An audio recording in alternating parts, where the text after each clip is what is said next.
Hi everyone, I'm Sergio with Mobility Scooters Direct, here today to do another unboxing and setup video. Today I have the Pride Mobility GoGo Elite Traveler 4-wheel. It's model SC44E. To get this open, you're just going to need a pair of scissors or a box cutter, carpet knife, anything to cut these straps. It does come on a wooden crate or aka a pallet. We've removed it from the pallet and just brought it inside the warehouse here. I'm going to go ahead and start to unbox this and show you how to get it set up. It's very easy to work with. It's a great travel scooter that breaks down into 5 pieces. It holds about 300 pounds, and the heaviest piece weighs about 34 pounds when it's broken down. And we'll show you what that looks like. I'm going to go ahead and cut the tape off the edges of the box here. You want to be careful not to cut too deep when you're doing that to avoid hitting the unit, the leather seat handlebar. Just make a slit in the tape and then rip it. Might need to make a few slits.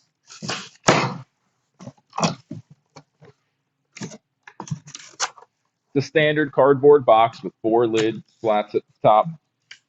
When you open it, you're going to see a protected piece of cardboard resting over the user manual, which also has your serial number on the back. It's important to keep that handy somewhere safe.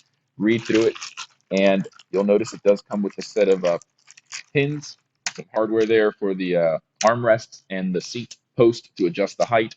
You can also use the smaller pins to adjust the seat armrest width to give you more room or less room, and the keys. So I'm going to put that off to the side. And I'm going to give you a view from the top of what everything looks like. We're going to dive in, start unboxing everything. All right, so as you can see from the top view, you'll notice there's a lot of molded styrofoam, which is what Pride Mobility is notorious for. They do a really good job at going above and beyond to protect your package. In my history of working with these products for several years now, I've yet to see one Pride Mobility product show up damaged. And that is because they take the time to really wrap everything. So I'm removing the armrests. I'm also taking out this seat post, which we'll show you what that is later. It's basically for the chair to fall right into. Here's the battery charger. Put that to the side. I'm going to start removing the styrofoam molding. On the left side, I already took a piece out that was covering the basket. Complimentary basket that comes with the Pride GoGo scooters. And you'll notice it comes with blue shroud covers. The unit comes with red shroud covers pre-installed. You can switch them to blue in case you feel like changing the color one day. You're tired of using red, you can switch to blue at no additional cost. This is the battery box. This is one of the 5 pieces that you would have to use to assemble and disassemble the product. Inside of this battery box, you have 2 12-volt batteries. They're 12 amp hour. You have the option to upgrade to 18 amp hour to get up to 12 miles on a full charge. With the standard 12 amp hour battery, you get about 8 miles on a full charge. I'm showing you here there's a breaker switch. If you run over something and it causes your scooter to not work anymore, the first thing you should always do is hit that breaker switch. It might have just tripped. There's a fuse there which the technician can evaluate to see if it's needed to be replaced or not, and a charging port for the battery charger to plug into the battery. You also have a charging port on the steering dash column right underneath the tiller handlebars, which I'll show you. But first, let's go ahead and continue to unbox this product. The next step is to raise the tiller handlebars, and you do that by exposing the tiller adjustment knob. Here, this knob will rotate counterclockwise, and that will allow you to raise the handlebar. After you raise it, go ahead and retighten that tiller adjustment knob so that the tiller stays up. Now we can remove this piece of styrofoam, and we can pick up the seat after removing this piece of styrofoam. Here's the seat. It's upside down. I'm just going to pick it up, and I'm going to start to unbox it, or unbag it rather. There is a piece of tape here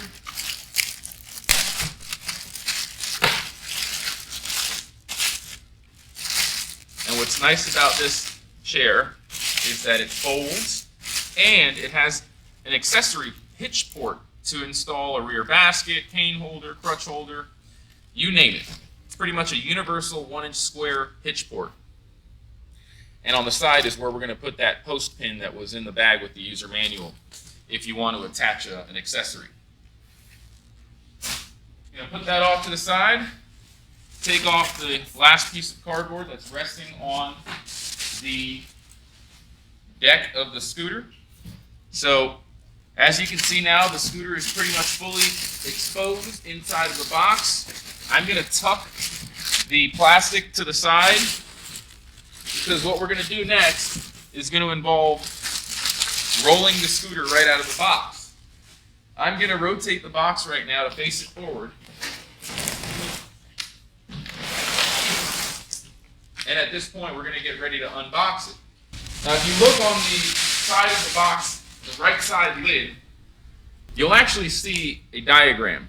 Step 1, cut the sides of the box so that you can lay it flat and then roll the scooter right out. That's what we're going to do here. All right, so as it indicates on the lid, you can cut the sides out with a sharp knife. Be very careful.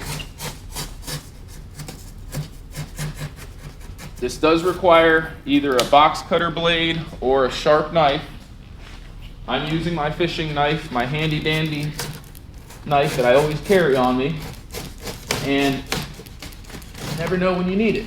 So, cutting the box perfectly, nice clean slice, and just like it shows on the diagram, the front now is laid flat. What you want to do is lift the front up. If you've got the strength, you may need 2 people, and what you want to do is tuck the plastic under and grab this piece of styrofoam, put it to the side, okay? So, put it back down now, and in the back of the scooter, there's a yellow switch. Like all the go-go scooters, it has a freewheel lever. To put it into freewheel mode, you put it forward, and that allows you to roll the scooter around. If it's in the backwards position, it's going to be locked in. So now we raise it. Just raise the back so it doesn't take the styrofoam with it, and just roll it out.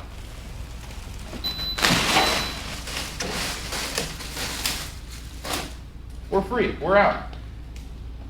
So I'm going to clean up this mess, and we'll be right back to finish setting it up. All right. Now that we've got the scooter out of the box, you'll notice the handlebars aren't turning. A lot of customers wonder why that is, and they think it's broken, but it's not. It's actually a safety feature. During transport, when you put the scooter in the back of a trunk or something like that, you want to make sure that this steering wheel lock is activated so that when the handlebar is actually down, it won't swing from left to right. So right now it's locked. It can't swing any further than that. However, if you have it unlocked and you have your scooter in your trunk and you take a turn, look what can happen. It goes all the way out and starts bumping into things. And that's what this lock is for. You turn it on, it's locked. So when it's in the trunk and you're driving around, it's not going to swing around and potentially scratch your scooter or anything like that. So you push in and rotate clockwise to lock it. Push in, rotate counterclockwise to unlock it. So that's how you use the handlebar locking mechanism.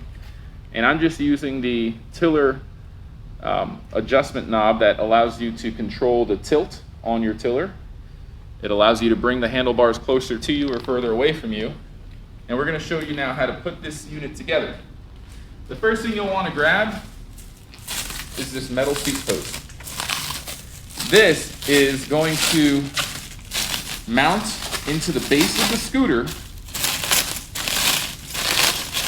and your chair is going to fall right onto this post. Now, the go-go scooters all have the same type of seat post mechanism, so you might notice this on other go-gos. Basically, it's a male and female connection. This is the female end. It slides into the slot for the post, and it has different set points for the height. So you actually have about a 1/2 inch between each set point, and you have 4 different positions allowing you to choose your desired height for the chair. Now, in the user manual bag, you've got the seat post pins. So you're going to grab that. You've got two big ones and two thinner ones. The two big ones, one is for the seat and one is for the accessory port on the back of the seat. So you grab one of the big ones, slide it in, and when that line, you see the holes matching up, you can go ahead and put it in. Now, I would recommend starting with the highest or the middle height set point and then working your way until it's comfortable for you. Again, you have about a 1/2 inch in between each slot, and I'm going to grab the chair now. At the bottom of the chair is the male connection for this seat post. Simply connect the two units like that, get the seat to be level, and it slides right in. Now this lever on the right hand side allows you to rotate, and it's going to lock into place twice for every 45 degrees. So you have a lot of positions that you can lock it in, and it will go 360 degrees all the way around, left or right. The seat folds down, it's padded. It has a bag in the back to hold some stuff in, not much, maybe the user manual. And the other thick seat post pin is going to go in the accessory port. If you order a basket or anything like that, you'll lock it in with that second pin. I'm gonna grab the battery box now. The key when putting the battery box in is to make sure that it's flat. If you come in at an angle, like the battery box is tilted forward or back, it's not going to go in that easily. But if you go in level, just line it up and drop it in. There's no tricks, it's very easy. Just like the basket, in fact, you just look for the two rails on the back of the basket. There's two clips that correspond to the two rails. Line them up and slide down. It's clipped in, just like that. So really all we have left are the armrests, which are here. Take the plastic off. There's some set points, and we're going to use the pins that are in the user manual bag for the armrests. Now there's two things that we'll use for the armrest. One is this tension knob. We're going to loosen it all the way to make room for the armrest to slide in that slot there. Loosen it enough, and then eventually it'll slide in. Then we're going to take one of these pins, and in the back of the unit, you'll see the respective hole for the, let me move this over a little bit. So you can see here, there's some slots, and if you want to go out further, you just pull the seat out far. If you want to come in closer, you have many options. So slide that pin in, tighten this knob until your armrest is not wiggling and it's secure. And we rinse and repeat for the left side. Gonna loosen the knob. You do have to loosen it quite a bit. I like to put the armrest in first and then put a little bit of pressure so that you don't loosen it too much and it falls out. So we're going to go in all the way. I'm going to put it at the narrowest setting. You do have options. If you want to make it wider, you can set the width points farther out and give you more space in the seat. One thing we did earlier was we put the unit into freewheel mode to wheel it out of the box, which means I can roll it right now. And I'm going to show you what happens if you try to turn the scooter on when it's in freewheel mode. I'll give you a hint. It's not going to work. And that's because this unit is designed to operate safely. And what I mean by that is, if you try to use it right now with the freewheel mode on, it's not going to move. Not with the motor, at least. And that's because Pride Mobility doesn't want their customers to get stuck with a dead battery on a hill or an incline. And if the battery dies and you're on an incline, there's no manual brake for this. It's all automatic. Meaning, as soon as you let go of the throttle levers, it's going to brake, which is extremely safe. It basically means your brakes are always on unless you're hitting the throttle. So now I've turned the freewheel lever back into the drive mode, that yellow lever, and I turned it back on, and we're not getting any beep codes that indicate something's wrong. So now when I go to push forward, it goes forward. Go back, it goes back. You can use the left or the right hand to operate this scooter. You don't need to use both hands. So there I use my right hand to pull back and it goes forward, push forward, it goes back. Now one thing about this is you can control the speed. It's on the highest speed right now, which is going to give you about 4 miles per hour. But if I go to the medium speed, it's a little easier to control. Now the throttles are sensitive. If you pull all the way back, it's going to go fast. But if you just gently tap on it, it goes slow. See, I'm crawling it by barely pushing on it. Now if I pull back a lot, it starts moving quick. So you've got the speed adjustment, the ignition, the delta tiller with the kind of what I call the seesaw-like throttle system. You've got a button for the horn on the left. And down below, you can see the tiller adjustment knob, a little space to put some things if you want. And the basket, of course, is really where you're going to store your belongings. It does come with a free cup holder and bag that you can attach to the armrests, which are free when you purchase your products from mobilityscootersdirect.com. I want to show you that these armrests do flip up and down. The seat, again, does fold forward. And this tiller adjustment knob, I just want to illustrate and show you what it's used for. So you can actually bring the handlebars closer to you or further away, depending on how long your arms are. You just loosen this, put it in the position you want, and then retighten it. So you have some options. Now the other charging port that I was telling you about is right here. The charging cord is a circular cord with 3 prongs. It does not go in any other way but the right way. You could charge it from here, or you could charge it on the battery box directly right there. There's another port just like the one that's underneath the handlebars. Now I'm going to take this thing apart, put it back together, and show you how quickly that can be done. First, I'm going to turn the unit off, fold the seat forward, grab it firmly from the bottom, front and the back, lift up. Put the seat to the side gently, grab the battery box, lift up, put that to the side. This is actually a latch which you can lift up while grabbing the base of the seat post, and while you lift this up, pull away with the seat post. Now that's going to disconnect the rear motor assembly from the front. The heaviest piece weighs just around 34 pounds, and that's going to be the front of the unit. Now if you're going to transport it in the back of the trunk, I recommend taking the basket off, just lift up, and then lower the handlebar by loosening that tiller adjustment knob. Don't let it go all the way down and rest on the battery connection. Give it about 1 inch so it's not resting flat on the terminal connection for the battery box. And remember to lock the handlebar locking switch here, the spring-loaded switch. You push in, rotate it to the right, and now it's locked. It's not going to swing around when you put it in the back of a trunk or whatever you're transporting it with. The scooter has been broken down in almost less than a minute. Now let's put it back together. First, bring the handlebar up, tighten the knob so it stays put. Then I'm going to clip the basket on.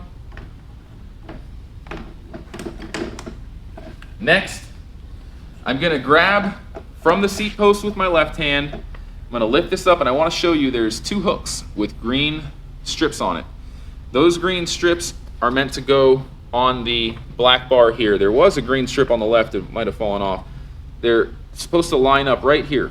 So these green indicators are going to go right over that bar, and what's going to happen is it's just going to connect itself. You'll hear a little click. That's it. So one more time, I'm just going to lift it up to show you again how easy that is, and line it up so that these 2 points rest right over the black bar there. And if you line it up just right, it'll just click right into place. Now you grab your battery box, or you can put the seat in. I find that it's easier to put the battery box in first. Grab the seat, firmly line up the male and the female connection point, level out the seat, let gravity do its thing, and it drops right into place. You'll know that it's locked in when you can't rotate it. If it's rotating, you got to push the seat down a little bit more. And that is how the GoGo Elite Traveler 4-wheel works. It's very easy to use, very user-friendly. One of my favorite scooters, probably the best value, because you really get everything that you need in a scooter aside from suspension. If you want suspension on a very similar ride, I'd recommend the GoGo LX 4-wheel. But if you want specifications or to learn more about this product, visit our website, mobilityscootersdirect.com. Free shipping and tax-free sales like always. I'm Sergio. Thanks for watching. Have a great day.